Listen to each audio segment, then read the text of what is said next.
करने वाले हैं नैक के बारे में। इसका फुल फॉर्म होता है national assessment and accreditation council.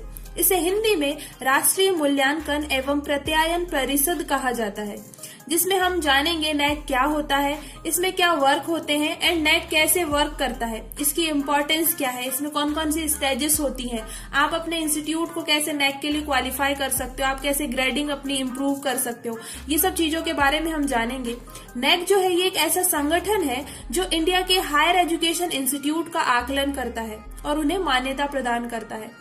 आपने यूजीसी के बारे में सुना होगा, जिसका फुल फॉर्म होता है यूनिवर्सिटी ग्रैंड कमीशन।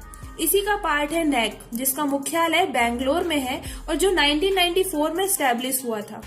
अगर हम अभी इंडिया की बात करें तो इस टाइम पर अप्रॉक्स 800 से भी ज्यादा यूनिवर्सिटीज हैं एंड 4500 से भी ज्यादा कॉलेजेस हैं।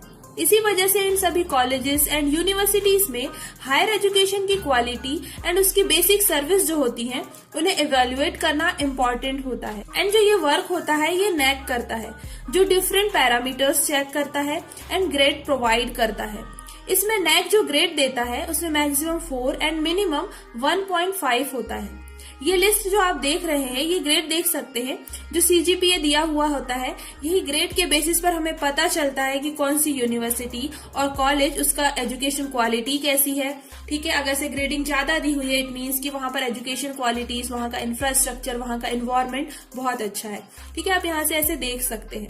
आप सभी ये लिस्ट देख सकते हैं जिसमें आपको इंडिया के top ranking colleges and universities show हो रही हैं, जिसमें आप रैंकिंग देख सकते हैं उन्हें कैसे A++, A+ इस टाइप से रैंकिंग दी हुई है। चलिए अब समझते हैं नैक किस बेसिस पर इवोल्यूशन करता है। फर्स्ट आता है सिलेबस के बेसिस पर इंस्टीट्यूट में कौन कौन सी चीजें प्रेजेंट है एंड करंट सिलेबस के अकॉर्डिंग अपडेट है या नहीं, लैब जो होती है वो प्रॉपर मेंटेन है या नहीं, ये सब चीजें इसमें इंक्लूड होती हैं। सेकंड आता है रिसर्च वर्क कैसा है। इट मीन्स कि आपका जो रिसर्च वर्क चल रहा है वो टाइम टू टाइम अपडेट हो रहा है या नहीं, जो रिसर्च फैकल्टीज हैं उनका करंट टाइम पे कौन सा रिसर्च टॉपिक है, इन फ्यूचर कौन से रिसर्च टॉपिक आने वाले हैं, ये सब चीजें चेक की जाती हैं। थर्ड आता है कि स्टूडेंट का फीडबैक कैसा है, आपके इंस्टीट्यूट के लिए स्टूडेंट क्या फीडबैक देते हैं, उनके लिए क्या एनवायरनमेंट उन्हें प्रोवाइड किया जा रहा है, ये चीजें चेक की जाती हैं। फोर्थ आता है इंस्टीट्यूट का मैनेजमेंट कैसा है, वहां की मैनेजमेंट सर्विसेज कैसी हैं। ठीक है, फिफ्थ आता है इंस्टीट्यूट का डिसिप्लिन कैसा है, स्टूडेंट के लिए जो डिसिप्लिन बने हुए हैं वो कैसे हैं। ठीक है, इसके बाद आता है इंस्टीट्यूट का इंफ्रास्ट्रक्चर कैसा है, वहां का एनवायरनमेंट कैसा है। सो ये बेसिक चीजें होती हैं जिन्हें चेक किया जाता है। इसके बाद हम समझते हैं कि कोई भी कॉलेज अगर से मान्यता लेना चाहता है नैक की तो वो कैसे ले सकता है। इस प्रोसेस को नैक एक्रेडिटेशन प्रोसेस कहा जाता है। यूजीसी एंड एमएचआरडी ने ये कंपलसरी कर दिया है कि सभी कॉलेजेस का मूल्यांकन और मान्यता की प्रोसेस के लिए एक सेल्फ स्टडी रिपोर्ट उन्हें प्रेजेंट करनी होती है। ये सेल्फ स्टडी रिपोर्ट में डिफरेंट क्राइटेरिया दिया होता है, हमें वो फिल करना होता है एंड उस बेसिस पर एक सेल्फ स्टडी रिपोर्ट बनानी होती है। इसका जो फॉर्मेट है अगर से आप देखना चाहते हैं तो नैक की जो ऑफिशियल वेबसाइट दी हुई है उसमें ये फॉर्मेट पीडीएफ फॉर्म में आप दिया हुआ है, आप उसे चेक कर सकते हो। इसके बाद आता है कि कोई भी इंस्टीट्यूट अगर से अपना नैक रैंकिंग लेना चाहता है तो उसके लिए क्राइटेरिया डिफाइन होते हैं। ठीक है, उस क्राइटेरिया के बेसिस पर हमें जो क्राइटेरिया दिए हुए होते हैं हमें वो क्राइटेरिया फिल करने होते हैं। आपने जो एसएसआर प्रिपेयर किया था अपने कॉलेज का उसे सबमिट करना होता है, फिर नैक की टीम के थ्रू मूल्यांकन एंड मान्यता प्रोवाइड की जाती है, ये फाइनल डिसीजन लिया जाता है एंड ग्रेडिंग दी जाती है। इस प्रोसेस में कॉलेज के through self study report ready करना एंड वाइस चांसलर की 3-4 टीम मेंबर जो होते हैं उनके थ्रू एक रिपोर्ट वैलिड करना इंक्लूड होता है। इसके अलावा कॉलेज में एक डीप एनालिसिस करके उनकी स्ट्रेंथ और वीकनेस चेक की जाती है, जिसमें उन्हें किस एरिया में और वर्क करना है, उनकी जो वीकनेस है उनको कैसे कवर कर सकते हैं। ठीक है, ये चीजें उन्हें बताई जाती है। नैक के थ्रू जो गाइडलाइन दी जाती है उसमें कॉलेज को जो ग्रेडिंग दी जाती है वो 5 ईयर तक वैलिड होती है। उसके बाद इन्हें रिन्यू करना होता है। साथ ही नैक में वही इंस्टीट्यूट इंक्लूड होते हैं जिन्होंने अपना जो एकेडमिक ईयर 6 ईयर कंप्लीट कर चुके होते हैं, वही इंस्टीट्यूट नैक में पार्टिसिपेट कर सकते हैं। अगर हम नैक के बारे में समझ रहे हैं तो हमें उसकी इम्पोर्टेंस पता होनी चाहिए कि नैक की क्या इम्पोर्टेंस है। जब भी कोई इंस्टीट्यूट नैक के सभी क्राइटेरिया फुलफिल कर लेता है तो उसे A++ ग्रेडिंग मिलती है। इट मीन्स उस इंस्टीट्यूट को यूजीसी के थ्रू फाइनेंशियल सपोर्ट दिया जाता है एंड वहां पढ़ने वाले सभी स्टूडेंट को इसका बेनिफिट मिलता है। साथ ही नैक से जो रैंकिंग मिलती है उससे हमें उस इंस्टीट्यूट का एजुकेशन क्वालिटी पता चलता है, वहां का इंफ्रास्ट्रक्चर कैसा है, वहां का एनवायरनमेंट कैसा है, मैनेजमेंट कैसा है, हम ये सभी चीजें चेक कर सकते हैं। नैक में एक अच्छी ग्रेडिंग होने पर न्यू एंड लेटेस्ट एजुकेशन की जो टेक्निक होती है वो इस इंस्टीट्यूट में इंक्लूड हो जाती है। साथ ही उस इंस्टीट्यूट को एक अलग ही पहचान मिल जाती है क्योंकि उसकी ग्रेडिंग बहुत अच्छी होती है। अब अगर से हम बात करें कि नैक की जो ग्रेडिंग है उसके लिए जो 6 स्टेप्स होती हैं वो कौन कौन सी होती हैं। सबसे फर्स्ट स्टेप होती है institute information for quality assessment, जिसे हम IIQA कहते हैं।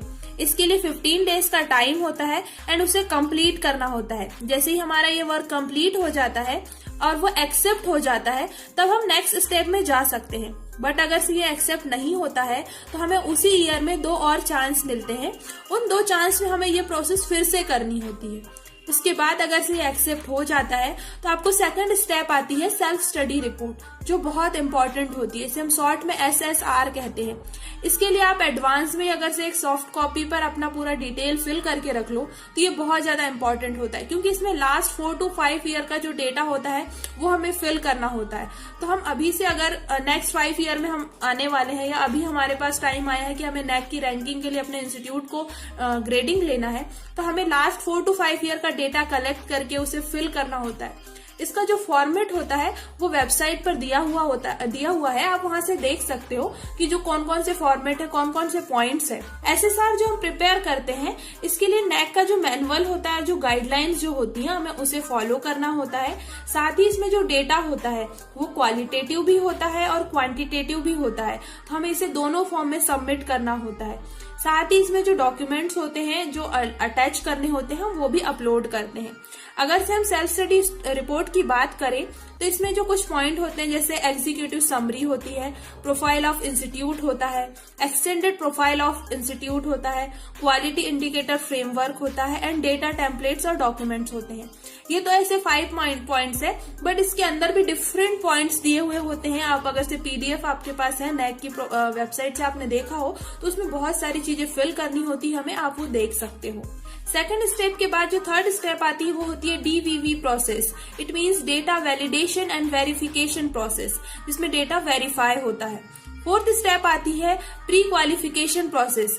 ये सिस्टम जनरेटेड स्कोर होता है जो इंस्टीट्यूट को 30 डेज में मेल के थ्रू या पोर्टल पर अपडेट कर दिया जाता है। प्री क्वालिफिकेशन प्रोसेस के बाद पीयर टीम के लिए एक डेट फाइनल की जाती है एंड फिफ्थ स्टेप यही होती है जिसमें पीयर टीम विजिट के लिए आती है आपके इंस्टीट्यूट में एंड नैक का जो क्राइटेरिया होता है एंड जो आपने SSR बनाकर दिया है वो सभी चीजें चेक होती हैं एंड फाइनल जो होता है असेसमेंट आउटकम आता है जिसमें इंस्टीट्यूट का जो डेटा होता है एंड पीयर टीम का जो रिपोर्ट होता है उसे मैच किया जाता है और उस बेसिस पर इंस्टीट्यूट को ग्रेडिंग दी जाती है।